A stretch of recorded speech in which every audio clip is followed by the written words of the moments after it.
কোরআনের একটি সূরা আছে, যেই সূরায় ৮ থেকে ১০টি আয়াতে আল্লাহ স্পষ্ট বলেছেন ঈসা মাসিহ ইবনে মরিয়ম আবার পৃথিবীতে আসবেন। এই সূরাটি সবাই পড়ে, কিন্তু আয়াতগুলো নিয়ে তেমন চিন্তা ভাবনা করে না। প্রথমে বলে রাখি, ২০ মিনিটের আলোচনা ১-২ মিনিট শোনার পর আপনি হয়তো বিরক্তি বোধ করতে পারেন, কারণ আমার কণ্ঠ আপনার কাছে ভালো নাও লাগতে পারে। এটা স্বাভাবিক। সত্যি কথা বলতে, আমি সুন্দর করে কথা বলতে পারি না।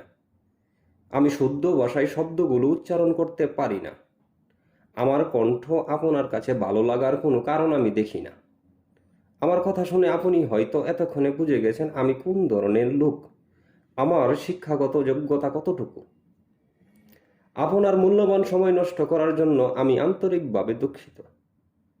আমি আপনার কাছে কৃতজ্ঞ আপনি আপনার মূল্যবান সময়টুকু নষ্ট করে আমার মতো অজ্ঞ লোকের কথা শুনছেন। আচ্ছা, যাই হোক, এবার আসি মূল কথায়। ঈসা মাসিহ ইবনে মরিয়ম কিয়ামতের পূর্বে পৃথিবীতে আবার আসবেন, এই সম্পর্কে কোরআনে কি বলা হয়েছে? কোরআনের এমন কোনো আয়াত আছে কি যা থেকে স্পষ্ট বোঝা যায় ঈসা আলাইহি ওয়াসাল্লাম আবার পৃথিবীতে আসবেন? হ্যাঁ, কোরআনের একটি সূরা আছে। সেই সূরায় ৮ থেকে ১০টি আয়াতে আল্লাহ স্পষ্ট বলেছেন ঈসা মাসিহ ইবনে মরিয়ম আবার পৃথিবীতে আসবেন। এই সূরাটি সবাই পড়ে, কিন্তু আয়াতগুলো নিয়ে তেমন চিন্তা ভাবনা করে না। অনেকেই ঈসা আলাইহি ওয়াসাল্লামকে তাওয়াফা শব্দ দ্বারা মৃত প্রমাণ করার চেষ্টা করেছেন, যদিও তাওয়াফা শব্দ দ্বারা পূর্ণাঙ্গ মৃত্যুকে বোঝায় না। আমি সেই বিষয়ে আলোচনা করছি না। আমার আলোচনার বিষয় হলো ঈসা আলাইহি ওয়াসাল্লাম আবার পৃথিবীতে আসবেন। অনেক হাদিসে ঈসা আলাইহি ওয়াসাল্লাম আবার পৃথিবীতে আসবেন সেই বিষয়ে বিস্তারিত আলোচনা করা হয়েছে, কিন্তু আমি হাদিস নিয়ে আলোচনা করব না। কোরআনের যেসব আয়াতে বলা হয়েছে ঈসা আলাইহি ওয়াসাল্লাম আবার পৃথিবীতে আসবেন, সেই আয়াতগুলো আমি তুলে ধরব। আল্লাহ বলেন পবিত্র কোরআনে, অতঃপর যখন ঈসা তাদের পক্ষ হতে কুফরি উপলব্ধি করল, তখন বলল, কে আল্লাহর জন্য আমার সাহায্যকারী হবে?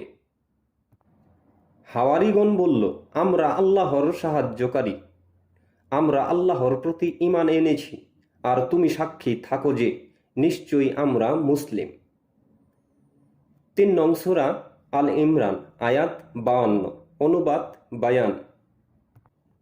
যখন আল্লাহ বললেন, হে ঈসা, নিশ্চয়ই আমি তোমাকে আমার দিকে প্রতিগ্রহণ করব এবং তোমাকে উত্তোলন করব এবং অবিশ্বাসকারীদের হতে তোমাকে পবিত্র করব, আর যারা অবিশ্বাস করেছে তাদের উপর তোমার অনুসারীগণকে উত্থান দিন পর্যন্ত সমুন্নত করব। অনন্তর আমারই দিকে তোমাদের প্রত্যাবর্তন। অতঃপর তোমাদের মধ্যে যে বিষয়ে মতভেদ ছিল তার মীমাংসা করব। ৩ নং সূরা আল ইমরান, আয়াত ৫৫, অনুবাদ মুজিবুর রহমান। এবং তাদের এই কথার কারণে যে আমরা আল্লাহর রাসূল মরিয়ম পুত্র ঈসা মাসিহকে হত্যা করেছি, অথচ তারা তাকে হত্যা করেনি এবং তাকে শুলেও চড়ায়নি, বরং তাদেরকে দাদাই ফেলা হয়েছিল। আর নিশ্চয় যারা তাতে মতবিরোধ করেছিল, অবশ্যই তারা তার ব্যাপারে সন্দেহের মধ্যে ছিল। ধারণার অনুসরণ ছাড়া এ ব্যাপারে তাদের কোনো জ্ঞান নেই। আর এটা নিশ্চিত যে তারা তাকে হত্যা করেনি। ৪ নং সূরা নিসা, আয়াত ১৫৭, অনুবাদ বায়ান। এই আয়াতগুলো দেখে আবার কেউ দৌড় দিবেন না, কারণ সবাই এই আয়াতগুলো নিয়ে আলোচনা করে।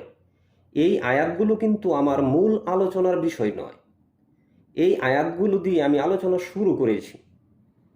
আমার মূল আয়াতগুলো নিয়ে আসব পরে। তারা দাবি করে যে ঈসা আলাইহি ওয়াসাল্লামকে শুলে চড়িয়েছে এবং তাকে হত্যা করেছে। এই আয়াতের মাধ্যমে আল্লাহ তাদের সেই দাবি বাতিল করে দিয়েছেন, এবং এই আয়াতের মাধ্যমে আমরাও নিশ্চিত হলাম যে ঈসা আলাইহি ওয়াসাল্লামকে হত্যা করা হয়নি।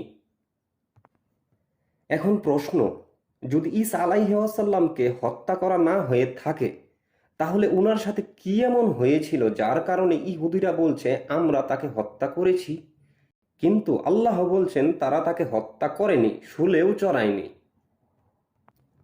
আল্লাহ বলেন, বরং আল্লাহ তার কাছে তাকে তুলে নিয়েছেন এবং আল্লাহ মহাপরাক্রমশীল প্রজ্ঞাময়। 4 নং সূরা নিসা, আয়াত 58। অনুবাদ বায়ান।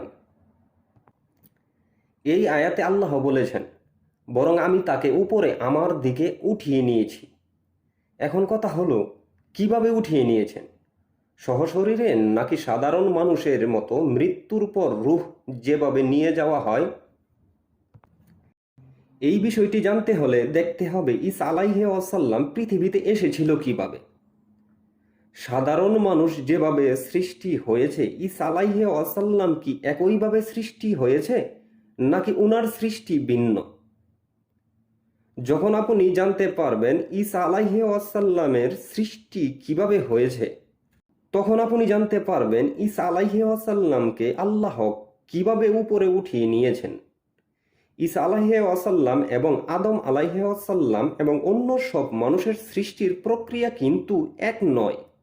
ঈসা আলাইহি ওয়াসাল্লামের সৃষ্টি মানুষের জন্য একটি নিদর্শন। সূরা নিসার 157 নং আয়াতে বলা হয়েছে, তারা তাকে হত্যা করেনি, শুলেও চড়ায়নি, বরং তাদেরকে দাদায় ফেলা হয়েছিল। তারা সন্দিহান ছিল, যাকে তারা শুলে চড়িয়ে হত্যা করেছে সে মরিয়ম পুত্র ঈসা কিনা সেই বিষয়ে তারা সন্দিহান। তার মানে এটা স্পষ্ট, ঈসা আলাইহিস সালামকে তারা হত্যা করেনি। এখন আমি সেই আয়াতগুলো তুলে ধরব যেই আয়াতে বলা হয়েছে ঈসা মাসিহ ইবনে মরিয়ম কিয়ামতের পূর্বে আবার পৃথিবীতে আসবেন। আয়াতগুলো ভালো করে খেয়াল করবেন।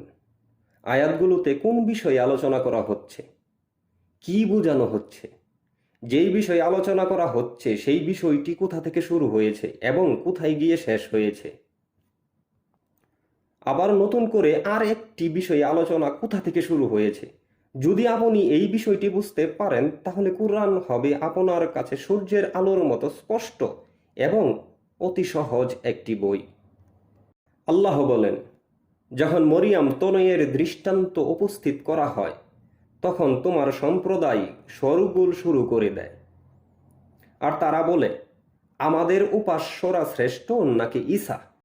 তারা কেবল কূটতর্কের খাতিরেই তাকে তোমার সামনে পেশ করে, বরং এরাই এক জগরাটে সম্প্রদায়। সে কেবল আমার এক বান্দা, আমি তার উপর অনুগ্রহ করেছিলাম এবং বনি ইসরাইলের জন্য তাকে দৃষ্টান্ত বানিয়েছিলাম। আর আমি যদি চাইতাম তবে আমি তোমাদের পরিবর্তে ফেরেশতা সৃষ্টি করে পাঠাতাম, যারা জমিনে তোমাদের উত্তরাধিকার হতো। 43 নং সূরা যখরুফ, আয়াত 57 থেকে 60। অনুবাদ আল বায়ান। এখানে 4টি আয়াত। এই আয়াতগুলোতে ঈসা আলাইহিস সালাম বনি ইসরাইলের কাছে নবী হয়ে এসেছিল সেই বিষয়ে সংক্ষেপে আলোচনা করা হয়েছে। 57 নম্বর আয়াত থেকে 60 নম্বর আয়াত পর্যন্ত অতীতের আলোচনা শেষ করা হয়েছে। 61 নম্বর আয়াত থেকে শুরু হবেন ভবিষ্যতের আলোচনা। আয়াতগুলো যদি ধীরে সুস্থিতে পড়েন এবং চিন্তা ভাবনা করেন তাহলে বুঝতে পারবেন এই আয়াতগুলোতে আসলে কি বলা হয়েছে। আল্লাহ বলেন, আর নিশ্চয়ই সে ঈসা হবে কিয়ামতের এক সুনিশ্চিত আলামত, সুতরাং তোমরা কিয়ামত সম্পর্কে সংশয় পোষণ করো না, তোমরা আমারই অনুসরণ করো, এটি সরল পথ। শয়তান যেন তোমাদের কিছুতেই বাধা দিতে না পারে, নিশ্চয়ই সে তোমাদের প্রকাশ্য শত্রু। আর যখন ঈসা সুস্পষ্ট প্রমাণাদি নিয়ে আসলো তখন সে বলল, আমি অবশ্যই তোমাদের কাছে হিকমত নিয়ে এসেছি এবং এসেছি তোমরা যে কথক বিষয়ে মতবিরোধে লিপ্ত তা স্পষ্ট করে দিতে। অতএব তোমরা আল্লাহকে ভয় করো এবং আমার অনুগত্য করো। নিশ্চয়ই আল্লাহ, তিনি আমার রব ও তোমাদের রব, অতএব তার ইবাদত করো, এটি সরল পথ। অতঃপর তাদের মধ্যকার কতগুলো দল মতভেদ করেছিল, সুতরাং জালিমদের জন্য যন্ত্রণাদায়ক আযাব। 43 নম্বর সূরা যখরুফ, আয়াত 61 থেকে 65 পর্যন্ত। অনুবাদ বায়ান। এখানে 5টি আয়াত। আয়াতগুলো ভালো করে খেয়াল করে দেখুন। প্রথম আয়াতে বলা হয়েছে, সে হবে কিয়ামতের একটি নিদর্শন। সে মানে ঈসা আলাইহি ওয়াসাল্লাম। 57 নম্বর আয়াত থেকে ঈসা আলাইহি ওয়াসাল্লাম সম্পর্কে আলোচনা শুরু হয়েছে এবং 65 নম্বর আয়াতে শেষ হয়েছে। এই 8টি আয়াতের মধ্যে 2টি পার্ট রয়েছে, একটি অতীত আরেকটি ভবিষ্যৎ। কোথায় অতীতের আলোচনা করা হয়েছে আর কোথায় ভবিষ্যতের আলোচনা করা হয়েছে তা বুঝব কিভাবে? তা নির্ভর করে আপনার জ্ঞানের উপর। আপনি কুরআন কিভাবে পড়ছেন আর কিভাবে বুঝছেন। তাহলে এই 5টি আয়াতে বর্তমান এবং ভবিষ্যৎ নিয়ে আলোচনা করা হচ্ছে, কারণ কিয়ামত কিন্তু অতীত নয়। কিয়ামত হলো বর্তমান এবং ভবিষ্যৎ, কারণ কিয়ামত আজকেও হতে পারে অথবা ভবিষ্যতে হবে নিশ্চিত। ঈসা আলাইহি ওয়াসাল্লাম সুস্পষ্ট প্রমাণাদি নিয়ে এসেছিল। এখানে এসেছিল হবে না, এখানে হবে ঈসা আলাইহি ওয়াসাল্লাম সুস্পষ্ট প্রমাণাদি নিয়ে আসবে। তার কারণ 57 নম্বর আয়াত থেকে পড়তে পড়তে আপনি যখন এই আয়াত পর্যন্ত আসবেন তখন আপনি সহজেই বুঝতে পারবেন এখানে আসলে কি বলা হয়েছে। কুরআন উল্টাপাল্টা কোনো বই নয়। Quran line to line, part to part, কোন কথার পর কোন কথা আসবে কুরআনে ঠিক সেইভাবেই বলা হয়েছে, শুধু আমাদের বুঝতে সমস্যা। সে বলেছিল, এখানে সে বলেছিল এটা হবে না, এখানে হবে সে বলবে। সে বলবে, আমি তোমাদের কাছে সুস্পষ্ট প্রমাণাদি সহ এসেছি। তোমরা যেই বিষয়গুলোতে মতবিরোধ করতে সেই বিষয়গুলো সংশোধন করে দিতে। আল্লাহ আমার রব, তোমাদের রব, অতএব তোমরা তার ইবাদত করো, এটাই সঠিক পথ।